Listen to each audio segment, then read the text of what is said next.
Кытайлык инженерлер келип, заводдун иши менен таанышып, биздин өндүрүш процесстерин кайсыл жерин кантип автоматташтырса болоорун түшүндүрүп берди. Сүйлөшүүнүн негизинде мен алар менен чогуу Кытайга барып келүүнү чечтим. Ошентип биз калкы 20 миллион болгон Шэньчжэнь шаарына учуп бардык. Мени ал жакта дүйнөдөгү алып компания болгон Starbucks'ка атаандаштык жараткан кофекана аябай суктандырды. Мындай мисалдар мага чоң максаттарга жетүүгө түрткү берип турат. Заводко келип эле дароо ишке кириштик.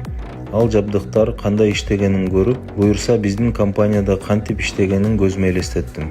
Биз 2 күн бою сүйлөшүп, тартышып, схемаларды чийип, мен бир нече жолу команда менен байланышып, алар менен кеңешип, акыры тобокелчиликке салып, чоң келишимге кол койдум.